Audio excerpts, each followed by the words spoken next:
ভর্তা খেতে আমরা সবাই পছন্দ করি, কিন্তু আমরা একেকজন একেকভাবে ভর্তা করে থাকি। তো একেকটা ভর্তার স্বাদ একেক রকম। সব ভর্তা দিয়ে খেতেই মজা লাগে, আর ভর্তা ভাত তুলনামূলকভাবে একটু বেশিই খাওয়া যায়। আজকে আমি আপনাদের সাথে শেয়ার করব এরকম নতুন একটা ভর্তার রেসিপি। আমি যেভাবে ভর্তা করি সেটাই আমি আপনাদের সাথে শেয়ার করব। তো আজকে ভর্তা করব আমি টাকি মাছ। তো টাকি মাছগুলোকে ভালোভাবে ধুয়ে নিয়েছি আস্ত রসুন একটা, এরকম করে চোচাগুলো ছিলে নিয়েছি, পেঁয়াজ কেটে নিয়েছি কাঁচা মরিচ।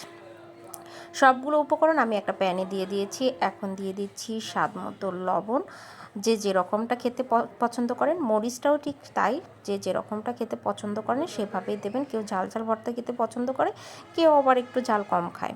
এখন দিয়ে দিচ্ছি একটু হলুদের গুঁড়ো, দিয়ে এখন দিয়ে দেবো একটু পানি। মানে রসুন এবং কাঁচামরিচটা সিদ্ধ হতে যেটুকু পানির প্রয়োজন হয় ঠিক সেটুকুই পানি দেব। দিয়ে এখন আমি দিয়ে দেব এর মধ্যে সামান্য পরিমাণে সরিষার তেল। সরিষার তেলটা দিয়ে দেবো এই জন্যই যাতে মানে ভর্তার যে পানিটা আছে সেটা বলক উঠায় চারদিকে না পড়ে যায়। বলক উঠে অনেক সময় চারদিকে পড়ে গেলে লবণটা কমে যাবে, সেই জন্য একটু যদি সরিষার তেল দেওয়া হয় সেক্ষেত্রে বলক উঠে পানিটা পড়ে যাবে না। আর এটা আমি খুব বেশি জালে সিদ্ধ করব না, একদম মৃদু আছে অল্প হিটে আমি মানে পুরোটা সিদ্ধ করে নেব।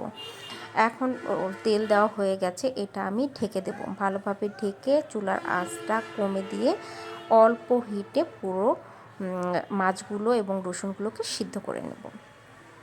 তো আমার এইদিকে মাছটা সিদ্ধ হয়ে গেছে, এই দেখেন একটু পোড়া পোড়া হয়ে গেছে, লেগে গেছে। আর এখন অপেক্ষা করব এটা একটু ঠান্ডা হয়ে আসার জন্য। ঠান্ডা হলে প্যান থেকে সবগুলো রসুন উঠে যাবে, আর উঠে গেলে আমি পুরো জিনিসটা ভালোভাবে ভর্তা করে নিতে পারবো। তো এইভাবে আপনারা ভর্তা করে ট্রাই করে দেখবেন, আশা করি খুব ভালো লাগবে আপনাদের কাছে। এই ভর্তাটা একটু নরম নরম হয়, বাট আমার কাছে খেতে অনেক বেশি ভালো লাগে এইভাবে মাছ ভর্তা করে। তো এখন আমি সবগুলো উপকরণ ঠান্ডা হয়ে গেছে, আমি পাটায় তুলে নিচ্ছি, মাছের কাঁটাগুলো ছাড়িয়ে মাছগুলো নিয়ে ভালোভাবে বেটে ভর্তা করে নেব। আর মাছের কাঁটাগুলোকে আমি আলাদাভাবে ভর্তা করব, কারণ মাছের কাঁটাগুলো ভর্তা করে খেতে আমার কাছে খুবই ভালো লাগে। কার কার কাছে মাছের কাঁটা খেতে ভালো লাগে অবশ্যই কমেন্টস করে জানাবেন।